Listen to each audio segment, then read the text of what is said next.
It's shiny. It's awesome. It's cool. It's a piece of hardware that I can give for my baby boy. Porque eu não comi nada antes. You know, absolutely. Hold on, I'm talking, brother. Hold on, I'm talking, brother. Hold on, I'm talking, brother. Hold on, I'm talking, brother. Hold on, I'm talking, brother. Hold on, I'm talking, brother. Hold on, I'm talking, brother. Hold on, I'm talking, brother. Hold on, I'm talking, brother. Hello, and welcome back to Hold On, I'm Talking, Brother. My name is Joe Greenwood, and you are listening to our UFC London review. And Tom, fucking hell, do I feel patriotic right now. What a night of fights that was. Which country did you want to invade after watching that fight night? I thought, get the States back, mate. 1812. Let's rerun it. UK, Rematch, USA son. 3. That's Like... it. It was a stunning night of fights, Joe, and a great night for I was thinking fighters. more taking Australia back, but that's just me. What's that? A great night of fights indeed it was, yes. And it did feel good, honestly, to be a British MMA fan, because let me tell you, the fighters did deliver indeed. Tom, shall we just go straight into it and go straight for the main event, straight for the jugular, and say that Tom Aspinall is a heavyweight contender, like a legit big-time heavyweight contender? Yeah, well, I know some people before the fight were doubting Tom Aspinall. I wonder who that could have been. I mean, he has brought shame on our house. Tom, management of Tom, all connected with Tom. Yeah, we want to issue an apology. We got it wrong, Joe. That was a hell of a performance. We got it so wrong. I mean, yeah, he I smoked don't know him. which quote. He smoked him. Don't know what quote to start with from you and I. Really, I don't think we gave Aspinall much chance at all. And honestly, Joe, was there a moment you thought Volkov might make this a fight? It was after initial Aspinall's first blitz where like Volkov started throwing some kicks to the body. I'm like, okay, maybe he's starting to settle into this fight. And then Aspinall just battered him, took him down at will. The takedown to leading to the finish, I got to say, because I watched it back, where Volkov throws high kick, Aspinall slips out the way, like Valeev, like just does the Matrix lean, and then Volkov throws a right hand that Aspinall just dives under and power double to the mat, and then just smushes him. This is something, by the way, that came up, and I found in my research as well about Tom Aspinall. I don't know if you saw this or you remember this from the broadcast, that his dad is the UK's first ever Brazilian Jiu-Jitsu black belt. No, that's a great Did you hear that? No. It's amazing, isn't it? His dad's involvement in his career, and something that gave him a lot of confidence, and he had a lot of confidence in his team and the elite level of training he was able to get. No, that is quite a great bit of trivia there. It's amazing, isn't it? Yeah. The story was that his dad would just go to seminars and then go to as many as he could and then take that information back and then teach it to the next generation so that he could constantly be processing it and relearning it and trying to understand it through his own doing of it. And that's so incredible. And now when you think about the fact that his son was brought up with that, he's training at Team Carbon, which, by the way, is an incredible gym. I know someone who has trained there and has said that the striking coaching is next level good. Like, it is really, really good. And he's training with that, I think. And also just Aspinall as well. How he meshes mixed martial arts is something that you haven't really seen at heavyweight, is it? It's like, I know that Cyril Gane is similar, but he's a bit more methodical. He's a bit more, I feel like he's a bit more methodical. Whereas Joe, Aspinall, I think, is willing to... Go on. No, sorry, Joe. I didn't mean to jump in and cut you off there, but I think what we're seeing here from Aspinall, the reason that you probably saw a bit of a reaction on my face there is that, Cyril Gane certainly really methodical on the feet, great diversity, measured, moves like a lighter man in the same vein as Aspinall. But what we saw in this fight was truly well-rounded mixed martial artist who as you say, at a heavyweight, he's really meshing all elements of the game. And I don't know if you would say the same of Cyril Gane. I mean, the way that Aspinall was able to duck in and shoot. and of course finish with that armbar on Volkov. On top of the striking game that he implemented to get Volkov into that position, Gane, meanwhile, he didn't look so comfortable with Big Francis on him last time out. No, he didn't. Oh, no. I don't think Gane is as well-rounded as him. It's just that they share certain characteristics, particularly in their striking. But even then, I think Aspinall, he just has a level of aggression and a level of like finishing ability that I feel like Gane maybe doesn't quite have, unless it's something like a Derek Lewis who can become a bit of a sitting target, basically, for someone like Gane.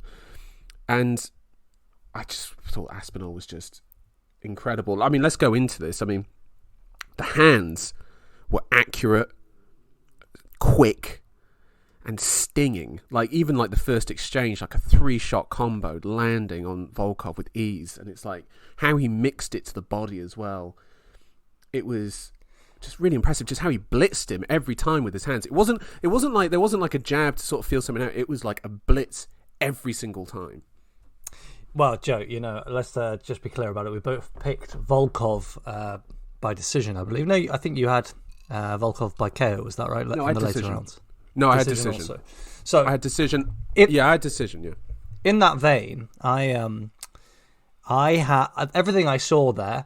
Those quick hands, the praise he was getting from the commentator, the way he was moving like the lighter man, and they were really praising him on the feet. He was being aggressive, and as you say, then Volkov. He started to get his kicking game off, and I was like, look, Volkov's been here, well, many, many times before. He's seen men of all shapes and sizes, of all disciplines. Yes. And I was sat here thinking the whole time, everything I saw in the lead up to the fight, I had Aspinall looking a little bit nervous walking in.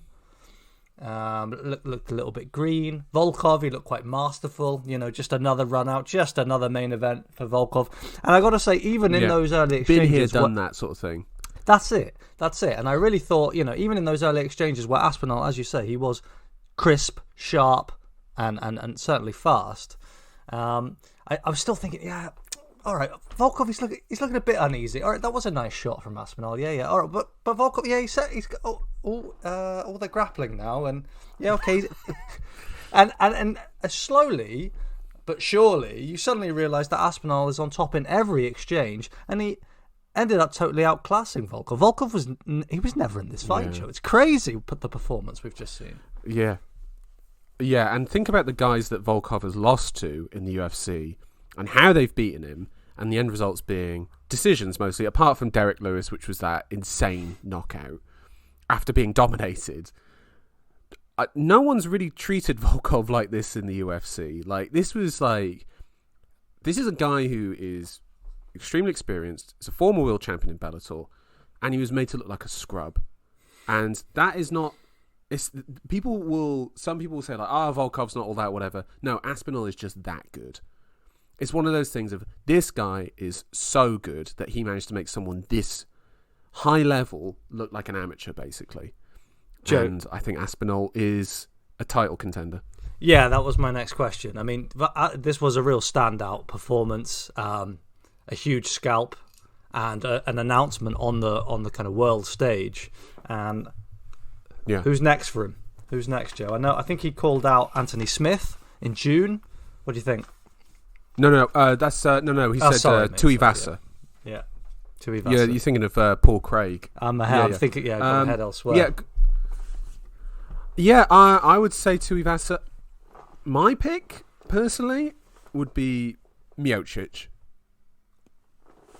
Aspinall Miocic would be my pick.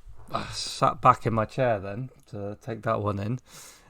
I didn't like the Tuivasa call-out. I didn't like the Tuivasa call-out, and I didn't like it because, again, it's like two young guys with momentum. They're going to be in the division for a while. They're carrying the heavyweight to higher heights. There's plenty of... there's time.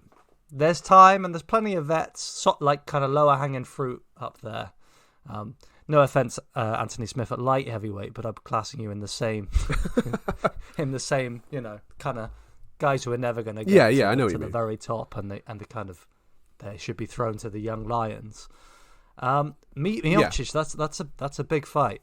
It's a huge fight. Yeah. Would you take it for Aspinall?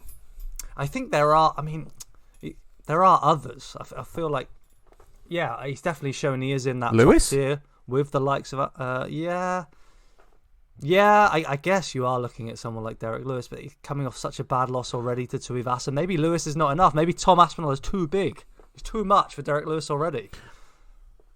I think I kind of agree with you with the Tuivasa thing, and I'd also put Cyril Gane in that as well, where I feel like those guys should fight either at the absolute pinnacle or when they've kind of gone through the experienced guys, and maybe it's like a true, pure number one contender fight. Do you know what I mean? Like, where it's like, let's say you get the Francis versus Jones fight, you have these two underneath in the co-main, and it's like, this is number one contender, basically. Because there's not that clarity at the top yet, I kind of feel like they should be kept away from each other. And I feel like Miocic is the one for me. Well, so the likes of Rosenstrike or Blades. He's past Rosenstrike. He's past Blades. Wow. All right. He's past Blades for me. It's hard to. I can't argue. I think Miocic is the one. Yeah. I think Miocic is the one for both Tuivasa and Aspinall, and it's just like, I think basically, who do the UFC want to try and get to the title first? I think Tuivasa's got the more meme potential, obviously, as a title contender. But I feel like Aspinall is maybe the more serious contender at heavyweight. Joe, Tom Aspinall, Cyril Gane, 3 years from now, title's on the line, and Garnu's reign is over. Who wins? Wait, hold on. Who's dethroned him? No. I mean, Ngannou at this point, he's gone off to boxing. He's just beat Tyson Fury for the World Heavyweight Boxing Championship. I'm gonna go I'd go Aspinall.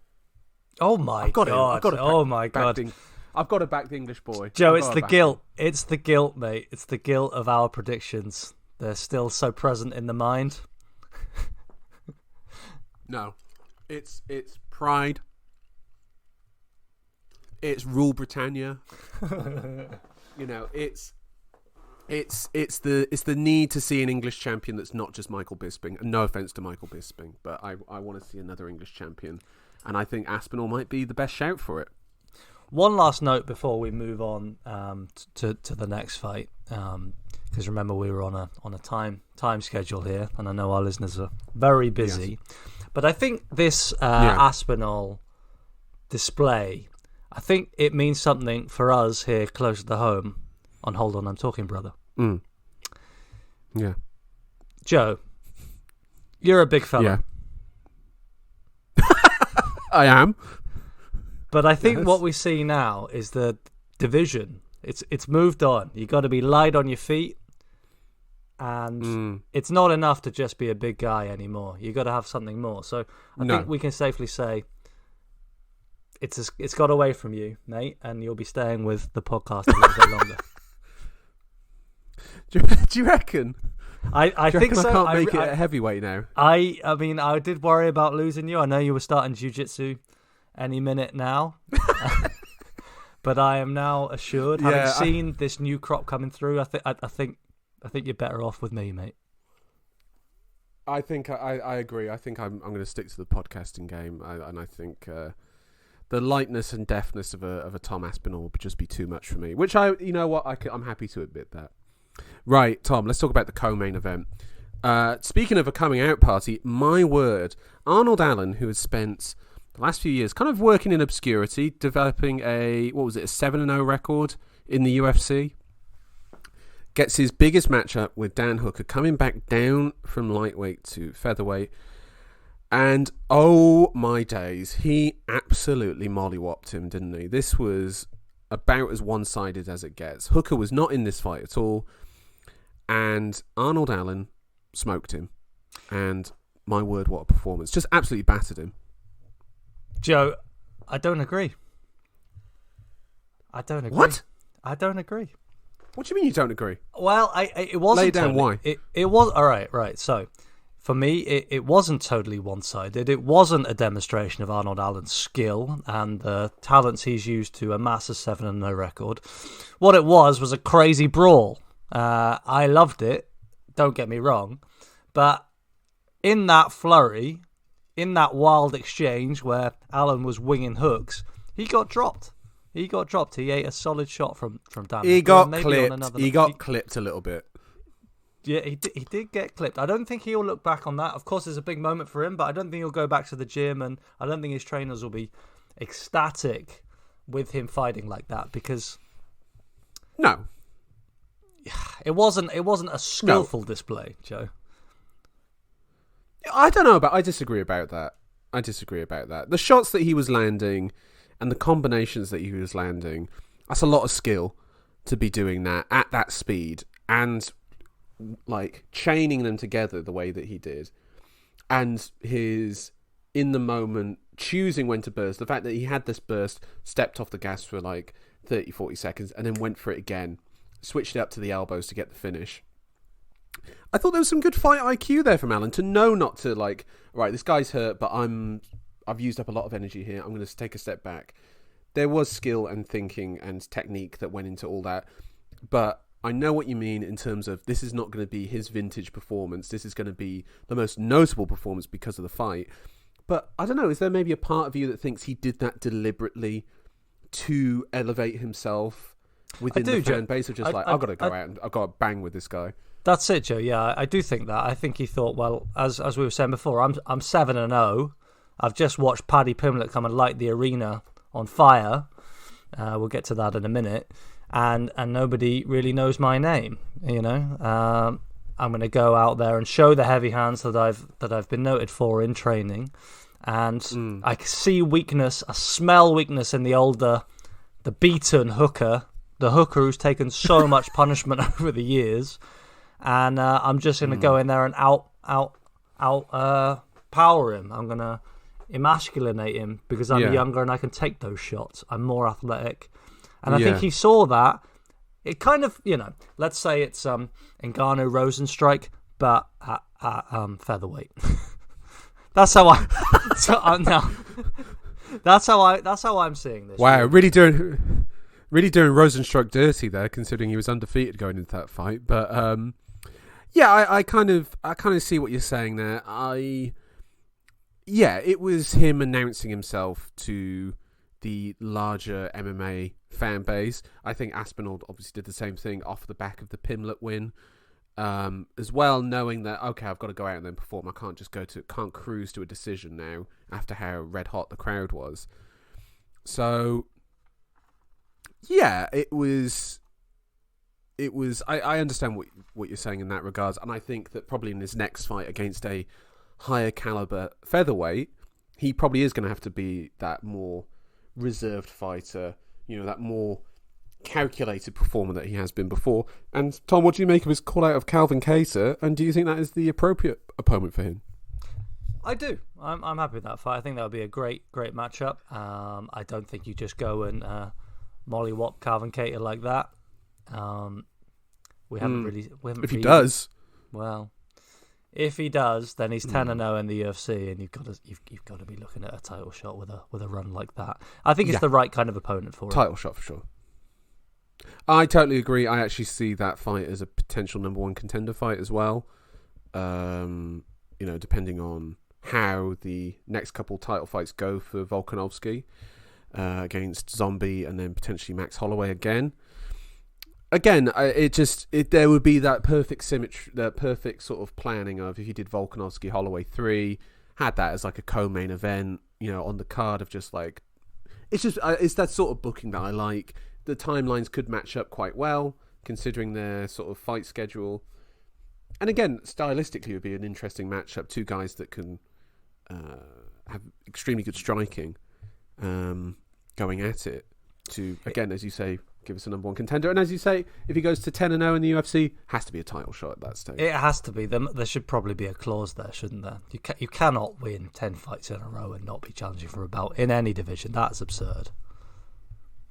I totally agree. Right, let's talk about the big name of the card. Well, Paddy the Baddy Pimblett, the new catch. Go on.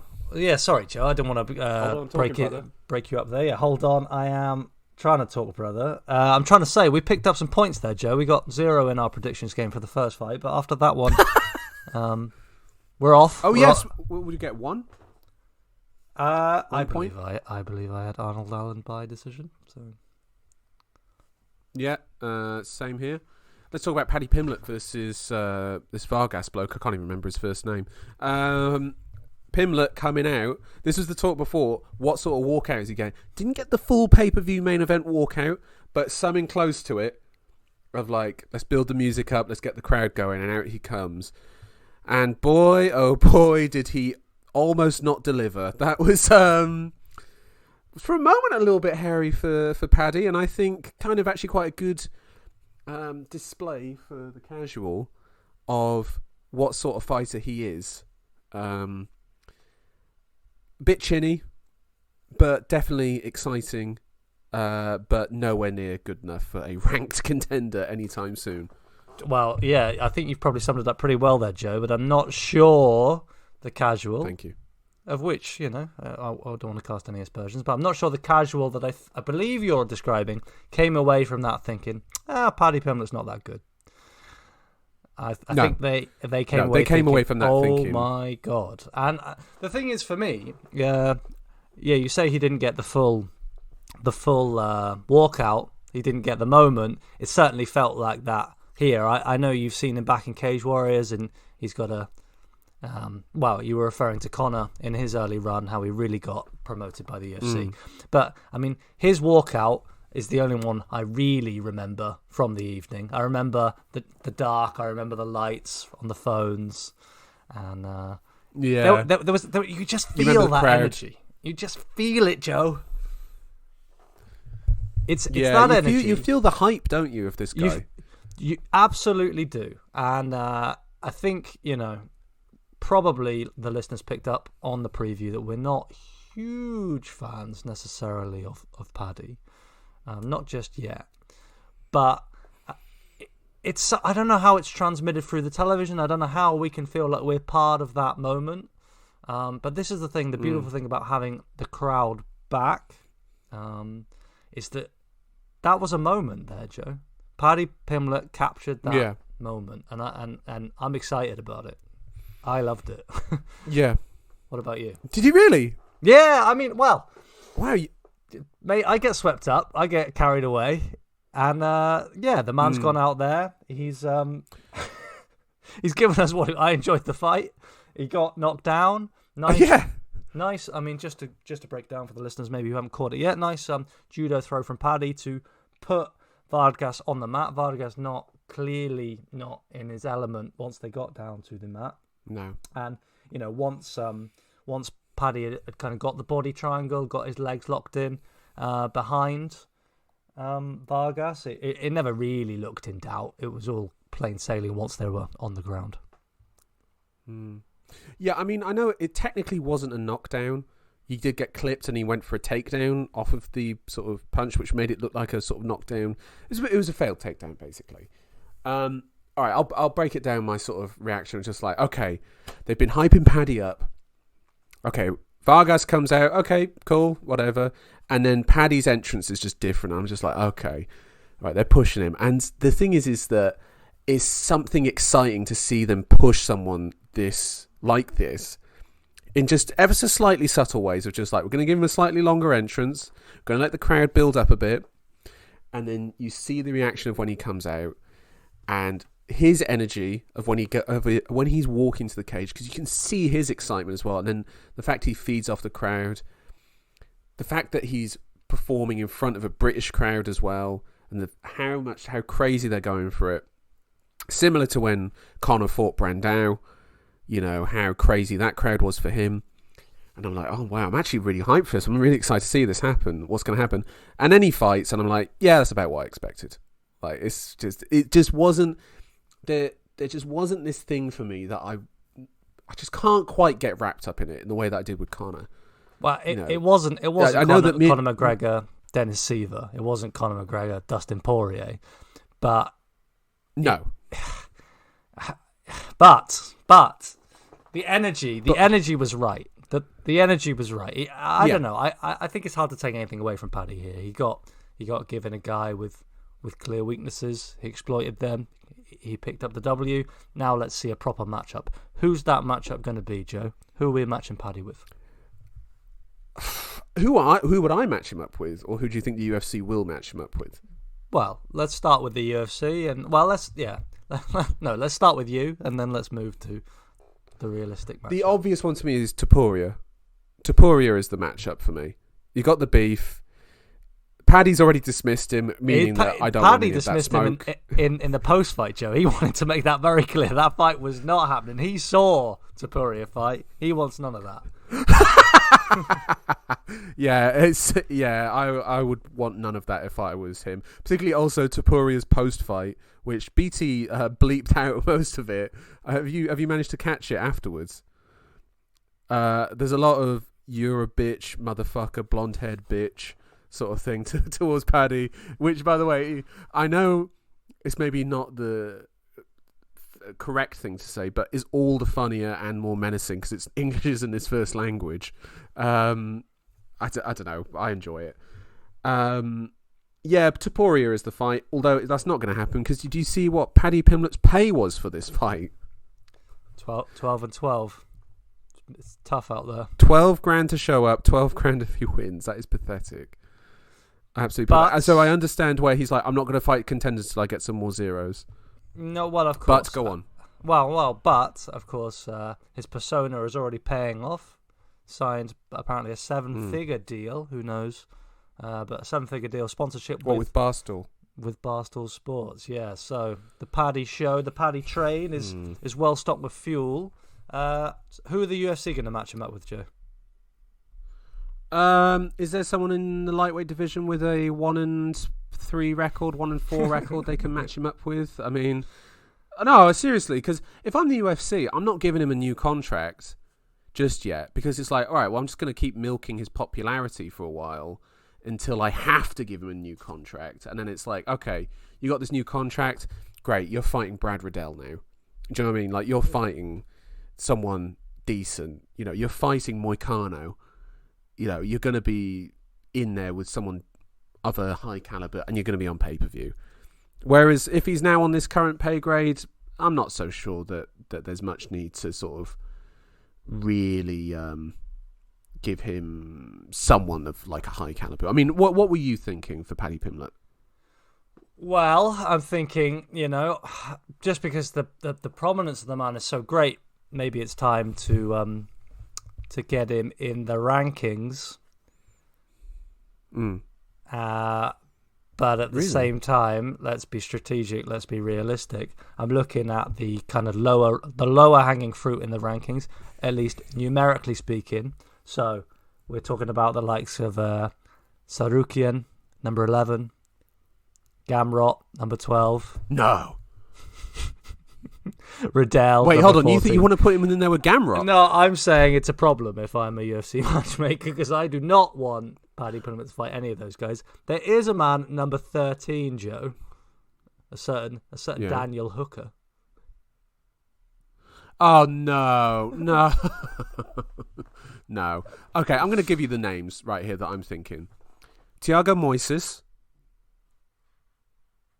What do you think? Thiago Moises, maybe? I think that's a step up. I think I'm already worried for Paddy, but... Alexander Hernandez? Oh, there you go. There you go. That'll do. All right, there we go. I was going to think even maybe a Scott Holtzman, maybe, or Jim Miller. Are we thinking Jim Miller, maybe? Or who was that Hack fella? Parast? Who was that? You remember that Khabib in his run, when he was unbeaten, and they were trying to build him up towards a title shot, and they couldn't find anyone to fight him at short notice, and they just put like an announcement out for local fighters. What was that guy's name? Daryl Horcher. Do you remember that fight? Horcher? Yes! Right, the same Daryl thing. Horcher. Is he still in the UFC? Joe, I'm talking posters around the arena, slot to fight, main card event, 9 o'clock at, right, outside Anfield, and just see who turns up. I've got a name here for you. How about a Mr. Jamie Malarkey? How about that? That sounds fun. That does sound fun, doesn't it? That does sound fun. So yeah, let's go with someone like that. Jamie Malarkey, Thiago Moises. Maybe Thiago Moises is a bit too high, but Drew Dober is maybe that a step too far at the moment. That's a fun fight again. That's a fun fight. I think Paddy. Hernandez is maybe a pick. I think Paddy would want that to be on the mat as soon as possible. Against Drew. Maybe Hernandez is maybe the pick actually. So Joe, you picked up 2 points for that. I think you called a Pimblett knockout, whereas I went for decisions. At this point, you're leading. No, it was a sub. Oh, it was a sub. Oh, I'm sorry. I had 1 point. 1 point. That's 3 so points. 2 points at this point. each going into this. Three points. Yes, indeed. I know what you're building up to. I know what you're building up to. Right, Gunnar Nelson versus Takashi Sato. Nice to see Gunnar Nelson back. Took Sato to the ground and pound from the back a little bit, little slaps to the back of the head. Went to a decision all 3 rounds to Gunnar Nelson. Is there really much else we need to say about this other than it's great to see him back? Great to see him back. I'm sure he'd love to get that rear naked choke in. It seems like Takashi Sato drilled just one thing in camp. He practiced defending the rear naked choke, defending the RNC when somebody's got a body triangle in, and lying on your back for as many minutes as possible to get through to the end of the round. Because that is the only thing Sato was able to do effectively in this fight, because of Gunnar's offense, because of Gunnar's talents. What we saw then from the Pimblett fight was a more effective body triangle, but I thought that Gunnar completed the assignment ahead of him. Great to have him back. I know it went down very well back in Iceland. Good to hear. Anything we want next for Gunnar Nelson? Some other guy who's not been training the rear naked choke defense would be welcome. I've got a name for you. Can I throw it at you? Hit me. Get ready for this fastball, Kevin Holland.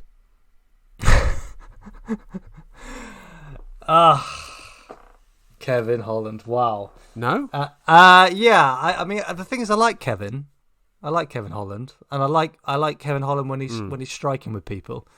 I don't like it when Kevin Holland's fighting people who do jiu-jitsu or grappling or any of that stuff. So yes, I think that I would favour Gunny going into a fight like that. Fair enough. Right.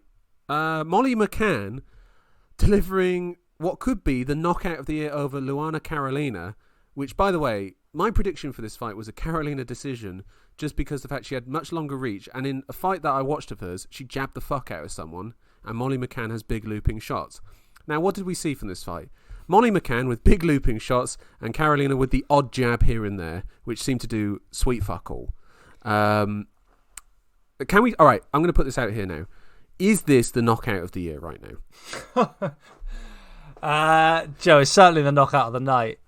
It took my breath away. Unbelievable. I did not see it coming. It shocked me, and it had the, eyes roll into the back of the head, the rapture on the floor. The body of Carolina. Oh, praise the Lord. Praise the Lord, yeah. Unbelievable. In front of a home crowd. It was a huge moment, and really set off well. She caught the kick, closed the distance, and beautiful spinning elbow. Beautiful. Yeah, incredible. It was. You could see that she was lining up for it because, she had her head on the outside of the left arm. She was like primed. Her body was primed to spin, and Carolina just did not put her right hand up. If she put her right hand up to protect, she wouldn't have fucking died, basically, and would have still be of this mortal earth. One hell of a performance.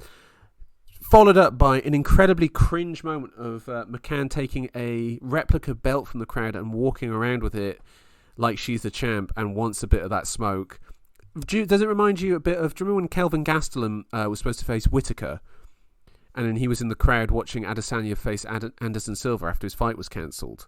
Do you remember this? No, tell me. Okay, so Gastelum was supposed to face Whittaker for the title in Australia, and then the day of the fight, turned out Whittaker had a massive hernia that if he went into the fight could have potentially killed him if it was landed on. and Gastelum was in the crowd holding the UFC title, watching Adesanya face Silva, but it was Henry Cejudo's flyweight title is what he was holding. I was just thinking that is school of Cejudo. That is school of Cejudo. And that what's that fella that, oh god, what is his name? The fella who's kind of Cejudo, but he's older. He's like the original cringe. His coach. Eric Albacien, Captain America, Eric Albacien. Yeah. Oh, do you remember the you know what I'm about to bring up as well? Do you remember the build up to Moraes versus Cejudo? And they go to his house. They had the and book. Yes. The book. Oh Lord, Joe, I can't. I can't. The book. There's a bit where his coach brings out a book where he's like, I made this for Henry to fire him up, and it was just like all these quotes. It was just like, don't accept the process, don't accept the end goal or something. It was just like, and he was reading this off as if it was like, like it was William Blake or something. It was just like this incredibly like painful experience. I might like try and find it and play it at the end of the podcast for listeners. It was horrendous. Yes, I think they deserve that. If you get to the end, that's what you get. Yeah, I went clearly got a straight line to Molly McCann, because I Joe, that I was so happy for her. It was such a display, and I just I had to look away with the whole chuffed for her belt shenanigans. I assume you had it. It was quite impressive. So, just a point of order here. I assume you had it 2 rounds in McCann's favour going into the third before that knockout. Yeah, I did. The second round I thought was a bit bizarre, to be honest with you. I thought it was some of the worst fighting that I saw on this entire card. It was frankly dog shit, but It led to a great finish. What can I say? Joe, we can't have any more haters. We can't hate on any more UK fighters. We've had enough from the fans. No. I'm not hating on it. It was a great finish. Highly respect it. Incredible technique, and she should revel in this moment and actually build to a title fight. That's what she should be doing. Joe, can I just ask? Are those comments you've made there? Are you a little bit salty because this was the one that lost you the predictions game? This one left the belt in my hands again, Joe. How does that feel? Okay, it hurts. I can see. Listeners, let me tell you something. After we finished recording, me and Tom were still talking on Skype, and I said to him, I can't believe you picked Molly McCann. What a load of shit you just picked there. I was literally talking shit to him after recording, and that's literally the only thing that hurts is my pride. I'm someone who, the predictions game, I want to win, absolutely. But when you see something like that, bro, I can't be mad at losing the predictions game to something like that. That was special, and sometimes you just got to give it up to the person who delivered that knockout blow. Joe, I mean, I kept it short in my breakdown of this fight because the writing was on the wall. Rule Britannia, that's all you needed to know. Molly McCann, onwards and upwards. Let's go. All right. Yeah. So, Topuria versus Jai Herbert. First fight on the card. Yeah. Right. Black Country Banger himself, Jai Herbert. That cracked me up. Cracking nickname. So that is a great name. I got to share this with you, Joe. Maybe you don't know this. This was my mum's introduction to the world of UFC, and the Black Country Banger. Yeah, the Black Country Banger. My mum loved that. She absolutely loved that nickname. And what was she cracking up at it? Yeah, I mean, come on, what a nickname! I didn't realise it was that before. I explained to her that he's a former scaffolder who's who's lent on his hands to earn him some more money, but that's about the limit of his game. Expect Topuria to come in hot. Yeah. Sorry, go on, Joe. No, you jump in, mate. You jump in. This was your breakdown of Jai Herbert then to your mum. Well, it was a quick intro. Well, don't want to overload her.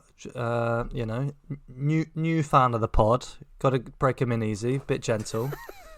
And what a fight! If it's your first UFC fight, yeah. What a fight! I mean, you get to see all the skills on display here. This was incredible. Okay, we'll get to Topuria, but I just want to talk about Jai Herbert for a second. 1 in 3 in the UFC, which is, getting to cut territory. Here's my take, Tom. Give this fucker a new contract. This guy owns. Like, if you're keeping Sam Alvey in the UFC and he delivers boring fights as he loses, Jai Herbert loses only in the most spectacular manner. Like, he is winning and then he loses quickly. And let me tell you, when he wins, that's cool. When he loses, that's also cool. I'd keep this guy in the UFC. He is brilliant. I love me a bit of Jai Herbert. Next time he's fighting, I'm there, no matter what. What do you make of Mr. Herbert?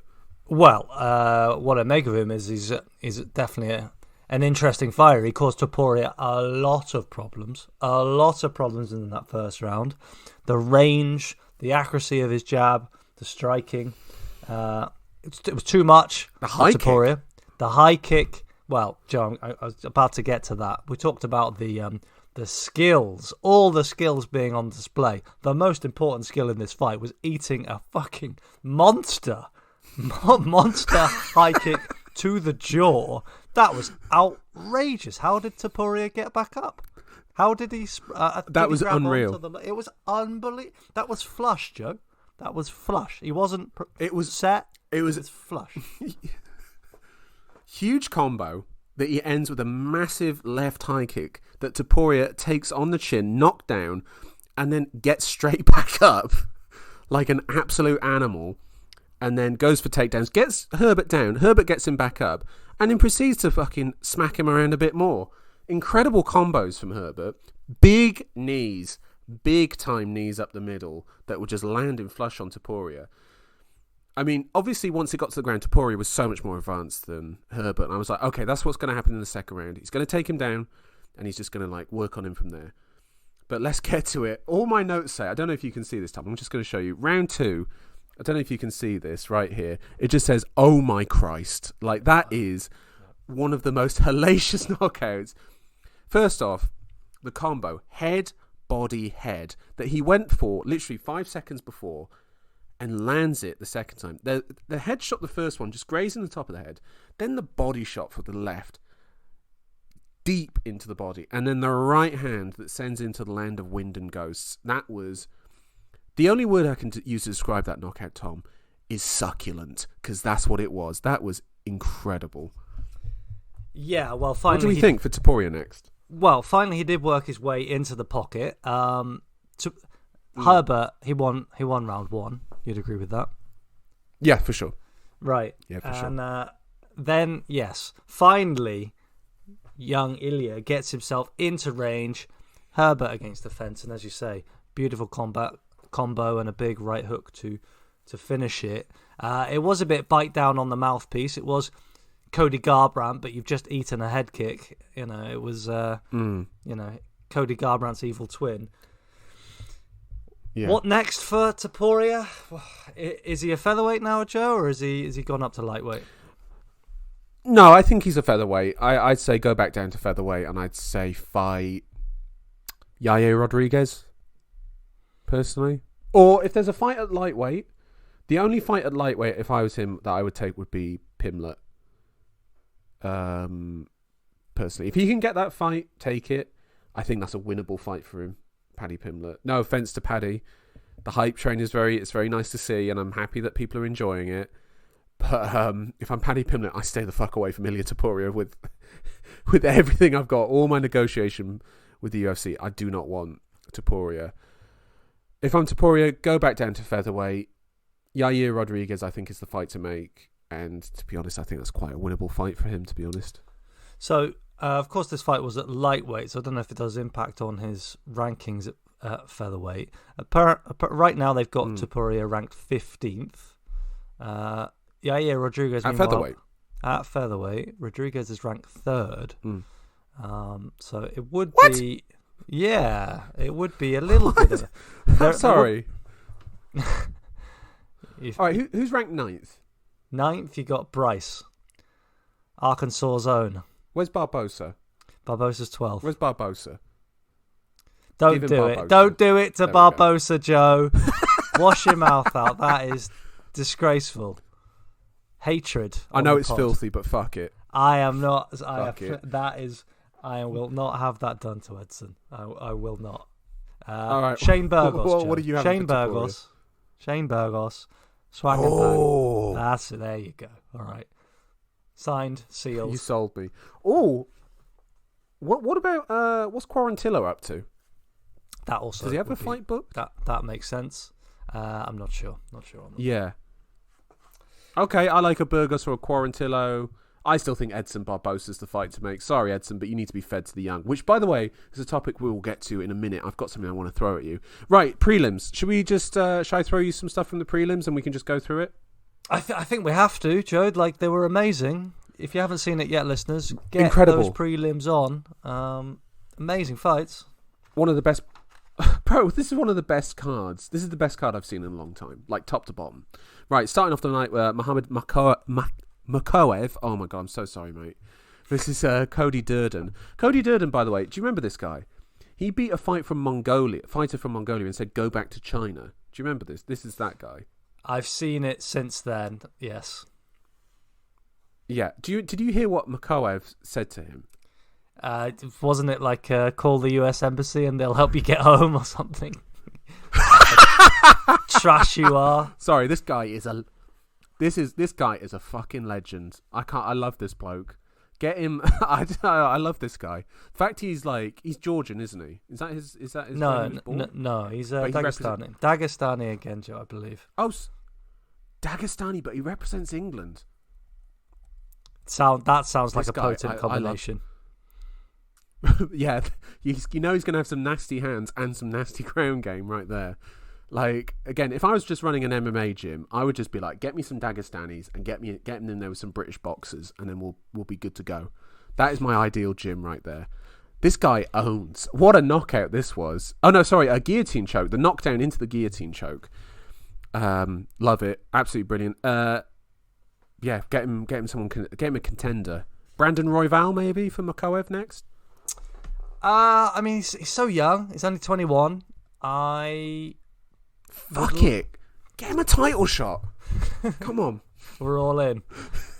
Yeah, I'm all in. This is the hype train I'm on.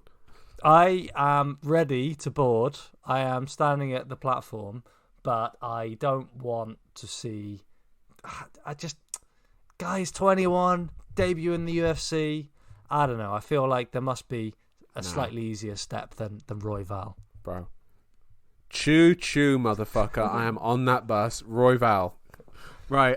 Elise Reed beats Corey McKenna, a fight that the BT broadcast started with, and was a bit of a nothing fight. Bit weird that Corey McKenna lost that fight, to be honest with you. I had her winning that fight. Did you see that fight in the end, Tom? No worries. Jack Shaw versus Timor Valeev. Unanimous decision win for Jack Shaw, who, by the way, is 5-0 in the bantamweight division and is still not ranked, which shows you how good that division is. Did you have that Jack Shaw winning that fight? I wasn't able to tune in time. I know you had said that you had Valeev 2 rounds up when I joined the fight. So I had Valeev winning that fight, but I'm not mad at Shaw winning it. I would have given Shaw maybe the second round. Got 2 knockdowns in the third, but it was a good slobber knocker of a fight. Recommend it for people to watch. Jack Shaw, I think, is a bantamweight contender potentially. Who's a bantamweight that he can face? One of the 50 names we can throw at him. Maybe Yanez. Yanez might be a good one for him to face. Two undefeated guys in the UFC. Could be here all night picking out potential bantamweight matchups. Just dartboard, throw a name. That's it. We're good to go. Right. Paul Craig defeats Nikita Krylov by triangle choke. This was incredible.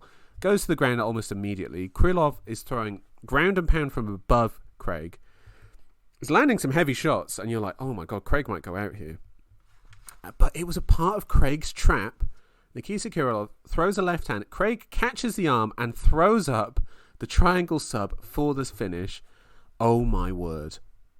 Oh my word, Tom. And that's all I can say about this. Joe, I tell you what I love the most about this was the commentary. Yeah. I actually loved that commentary because they were like, oh, Paul, he can't take much more of this. These are heavy shots. And the whole angle was kind of rubbishing the fact that Craig, again, had tried to pull guard. He was on his back, and you can't do that with Krylov. And he threw that triangle up so fast, Joe. Oh, my God. He wrapped it up. That was insane. In a blink of an eye, and Krylov was tapping just seconds later. Another win for Paul Craig, another submission, second most now at light heavyweight, chasing down Teixeira, the current champ. He's got a claim already on the surging Dagestani, the man whose name's on everyone's lips now. Ankalaev, yeah, he's got the winner. Joe. Incredible. Anthony Smith fight, that's the only fight to make, in my opinion. That is, yeah. I did error. There was an error earlier on in the podcast when I was putting poor Anthony Smith up at heavyweight fighting with Aspinall. Don't know if it's much better fighting a Paul Craig in that kind of form, but that's who Paul Craig wants. He wants Anthony Smith. I got no complaints. Great fight. Yeah, no complaints. I love that fight. That's the sort of fight where it's just like whoever wins that can go into a number one contender fight. But yeah, go on, Tom. Well, Anthony Smith beating Paul Craig, that gives him a claim on the belt, would you say? No. I'd say it would give him claim to being in the sort of pool of guys who could maybe get a title shot. Like not the clear guy. Yeah, but he's going to then fight a Prohaska, a Pavlovich, that area of fighter. Yeah. A Rakic maybe. That sort of guy. I mean, Paul Craig is on... What sort of run is he on right now? Is he, 5 wins in a row? I don't believe it's quite that, but it is enough to move him up from rank 11 to Krylov's rank 9 as they go into the fight. And Paul Craig, with the finish there, UFC have deemed fit to put him up to number 8. That's really moving towards the elite of the division. After that, you've got the likes of Dominic Reyes... again, Ankalaev, Rakic, Prohaska, Blachowicz ahead of him.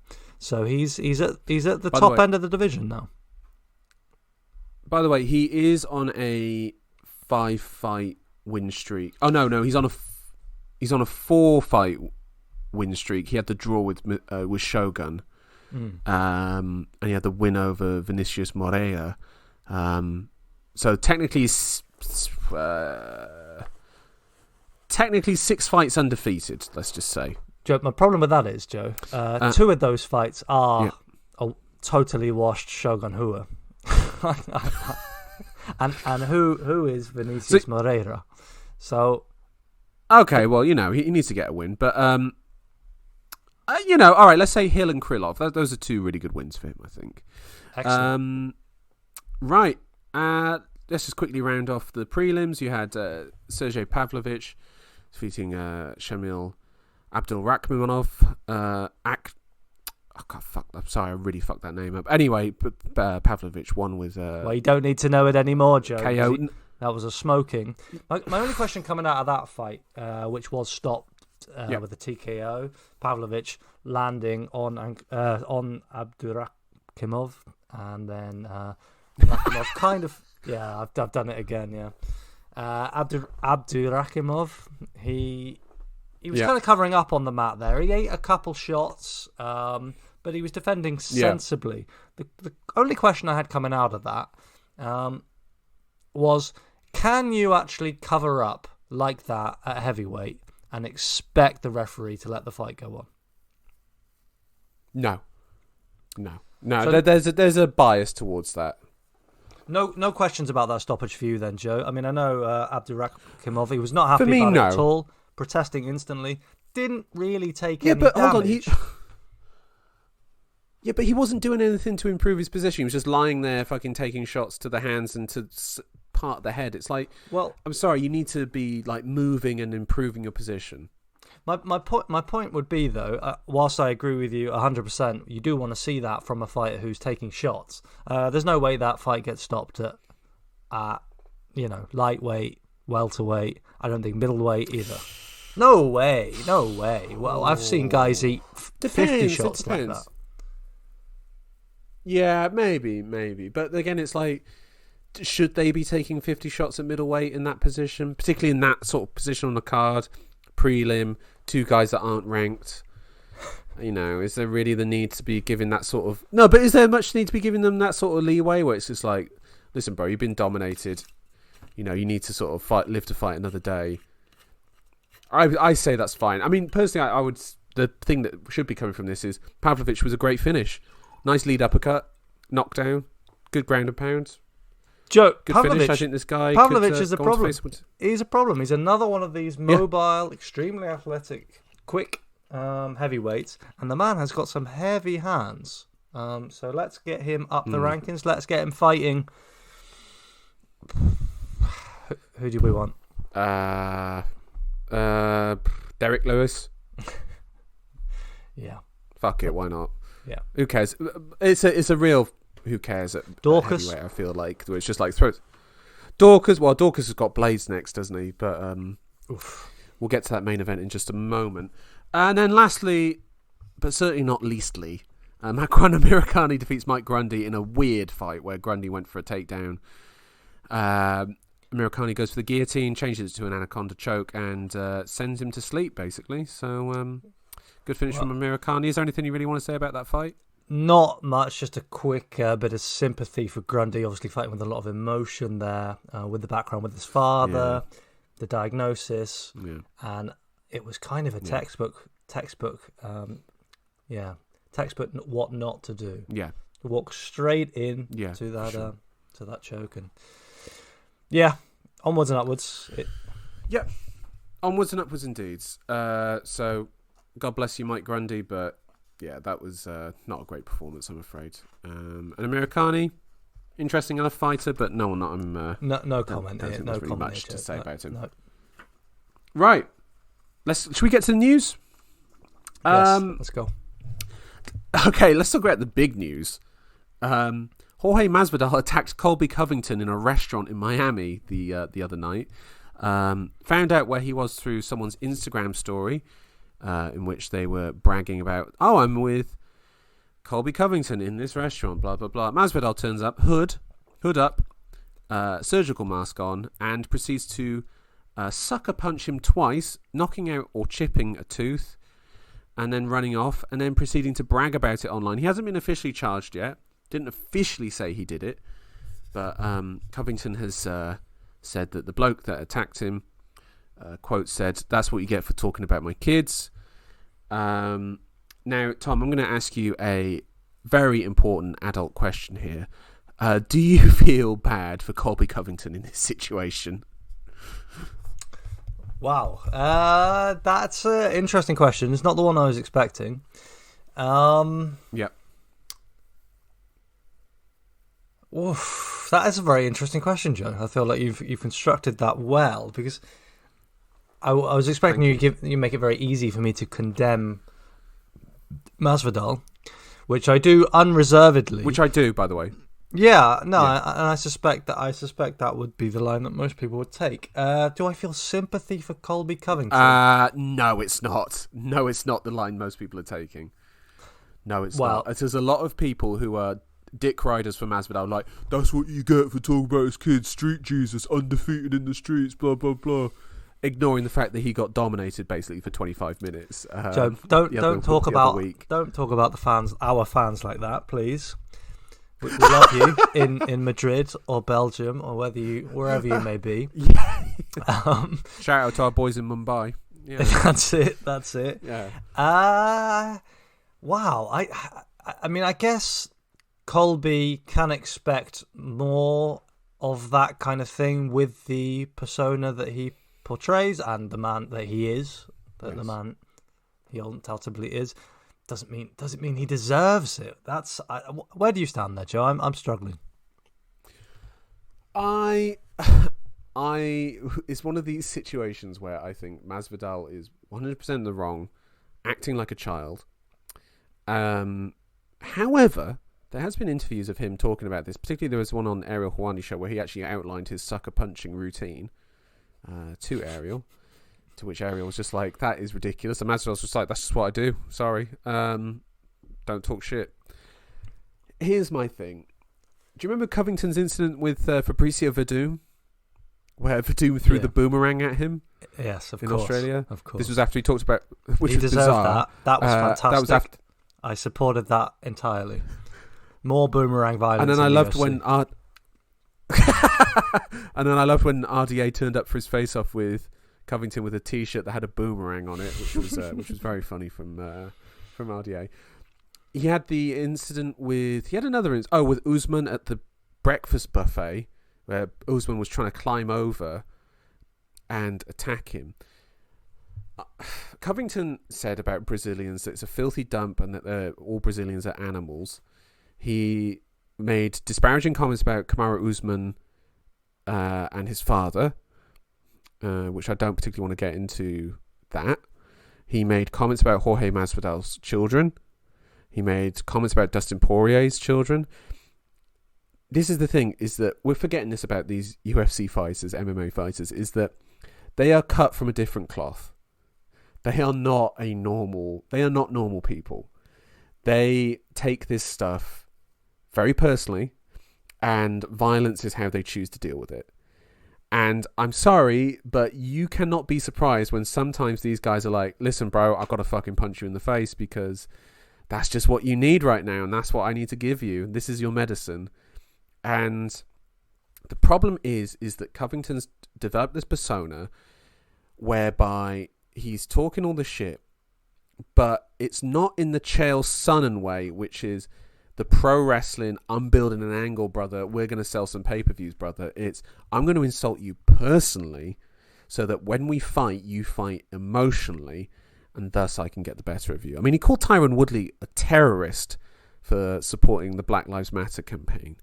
You know, he is saying incredibly provocative things, and then he's upset that people respond in an emotional manner. For me, I feel bad for neither of them, but yeah, that's my take on it personally. Yeah, hard to argue. Yeah, I think Covington certainly has that coming. Sorry, and he has crossed the line. He said he's trying to demean and degrade Jorge. He's trying to, really attack him in any way he can, any leverage. Like, there's nothing that's too low, and he has it coming. Yeah, he has it coming indeed. Right, two bits of news that I just want to throw at you. One that kind of touches on something that we talked about before. Deiveson Figueiredo versus Brandon Moreno 4 is apparently going to be set for June for the UFC. Tom drops his head in agony, shaking his head, clearly unhappy. Personally, I think this is kind of actually the only fight they've got to make for a flyweight title at the moment. Apart from my boy Makaev, but Joe, it's Makaev. Tom, what's wrong with this? Please stop doing him so dirty. Please. Your hate for British fighters, it's too much. It's too much. And I'm taking a stand. You'll get a visit soon as well from young Makaev if you keep going like that. Anyway, Figgy Moreno 4. Yeah, not for me, Joe. I'm not excited about that fight. I feel like it's a disservice to the other guys in the division. There are guys on big streaks there. There are guys who have fought very well. Askarov is the primary one I'm looking at. Pantoja has had a very good run of late, and I agree. It's still out there. There's no rush. I don't know. I didn't love the last fight that much. I'm just not that engaged. No, I'm kind of similar. I understand the logic though. 1-1 with one draw. Like, I can see the reason and logic for it, but just let them fight again another time. Like, does it have to be now? Like, as you say, Pantoja and Askarov, I think, are right there. Askarov's fighting this weekend. I think that could be a number one contenders fight, personally, but we'll get to that in a moment. And then lastly, I just want to bring this up. Dan Hardy recently said that he's apparently in talks with Eagle FC, which is obviously run by Khabib Nurmagomedov, saying that he's always wanting to keep fighting. What do you see the value in Dan Hardy coming back to fight for Eagle FC? And basically my thing is that he wants to fight older guys, and I completely get that. I understand the logic of doing that, but that is not the fight game, brother. You are there to get eaten by the young, and you have to accept that. Otherwise, you leave early like Khabib. Okay? And that's just my take on it. Yeah, I mean, it is an interesting one with Hardy. Obviously, he had a pretty good run in the early UFC, or let's say early to middle UFC, before it blossomed into what it is here today, but was prematurely stopped. You know, was it a heart defect? What was it that stopped Hardy? Is it called Wolf heart disease, something like that? It's sort of like, basically an issue with his heart. Since then, you know, he's been trying to get back into training. He's clearly had a big association with the sport through his fight prep, through his contract with the UFC, until he was obviously cut for being so outspoken. I feel like one of the things he's been outspoken about is matchups between, say, Diego Sanchez and Kevin Lee, which is what we just saw now in Eagle FC. Yeah. Seems a little bit rich for him to now go in there and look for a similar matchup, a fight that he can win. But the guy's a mixed martial artist. He needs to find a stage to compete in. He's got to scratch that itch. I'm not going to come out against him, Joe, no. Fair enough. I'm kind of similar. I get the fighting older guys thing. You know, this is the thing, is that I'm kind of bored of hearing him talk about it, and I just want to see if he's actually going to do it, because at this stage I'm just like, can you just do it? At this stage I'm a bit bored of it. There's been a lot of talk. He talked about going to One and doing a fight there, talked about going to Ryzen and fighting Shinya Aoki. It's just like, why didn't you just go to Ryzen and fight Shinya Aoki then? You know, just do it, like, or, you know, Takanori Gomi. Just go do the fight if you really want to do it. I'm sure they would love to have you there, but you know, we just keep fucking around with this. It's a bit. I'm a bit bored of hearing him talk about it until he actually does it. Agreed. 100%. Right, UFC Fight Night Columbus in front of a crowd. My word. Right, I'm going to run through what looks like the main card for you right here. And Tom, just pick a name for each of these fights. Mark T. Casey versus, oh Jesus Christ, Vyacheslav Borshev. Is that a Slavic name there, Joe? It's a Russian name right there. Ooh, yes. 6-1. Is it a Caucasus? A 6-1. I'm having him. Does he have a beard? You're having it. Should we have a look? He has a beard. It's not a Abraham Lincoln beard though. We're looking at a bloke. Where is he born? He is born in Volgograd. Oh, how far is that exactly from Dagestan? For fuck's sake, I've got one hand free to do the Googling because I'm masturbating as well. Get your hand off there. Joe, I'm committed. I don't know. Borchev, there's something of a beard. He's Russian. Let's go. Mark Jacasey. The clock stopped there for me. Alexei Oleinik versus Ilya Latifi. My words. Oleinik. What are we picking in there? Oleinik. Yeah, cool. Oleinik. Askar Askarov versus Kai Kara France. Askarov. At flyweights. No doubts. Askarov for me as well. Matt Brown versus Brian Barberena. Oh, that's a fun fight. I'm going to have Barberena by just absorption. Barberena for me as well. By the Homer Simpson versus Muhammad Ali, and or is it Tyson in The Simpsons, you know? Yeah. Drederick Tatum was his name in The Simpsons, yeah. Joanne Wood, not Joanne Calderwood anymore, versus Alexa Grasso at flyweight. Rule Britannia. Yeah, Rule Britannia indeed. And main event, Curtis Blades versus Chris Daukaus at heavyweight. Now, Joe, I have a history here. I have a prolonged history of picking Curtis Blades, sorry. The ideal fighter. Yeah, that's it, Joe. That's it. That would, oh my God, can you imagine? Derek Lewis and Curtis Blades just meshed into one. Going into the fly machine and meshing, yeah. That is terrifying. I just can't look away from Blades. He's so good, Joe. He's so good. He's such a talented wrestler. He is really good. I mean, by the way, he was winning that Derek Lewis fight. He was winning that fight, and then he's just like, I'll just go for a takedown. It's just like, no, don't go for a takedown. You're just piecing him up from the outside. Much in the same way that Takashi Sato can learn to block a rear naked choke, I believe Curtis Blades can learn to not get caught with an uppercut coming in on a double leg. And on that basis, on that proviso, Curtis Blades to win that fight. Yeah, absolutely. Same here. Right, listeners, thank you for joining us on this. What has turned out to be an extended episode of Hold On, I'm Talking, Brother. Thank you so much. If I can find it, I will drop the Eric Albacine motivational speech for Cejudo right now, or as this episode is ending. But Tom, thank you so much for joining me. We will be back next week to maybe pick over the bones of that fight night and maybe some extra news stuff that comes out in the interim. Tom, thank you so much. Thanks, Joe. Have you got anything you want to say? Oh, thank you so much. And listeners, thank you for listening. And if you enjoy this podcast, spread it far and wide. We would greatly appreciate that, particularly to our listeners in Spain, Belgium, and India. Venga, vamos. We greatly appreciate you for that. India, did we say? Exactly. Joe, how is your Hindi coming on now? Well, it's going to be a lot better next week, let me tell you. Thank you so much, everyone, and we'll see you next week. Goodbye. Good night, everybody. Bye-bye, listeners. Good night. Who was an idol of mine while I was growing up wrestling. And his wife, she had families and friends and coaches all write something positive in a book before one of the biggest matches of his career against a guy he had already lost to. And that gave me the idea of this book. It's called the Aztec Warrior UFC Champ Camp.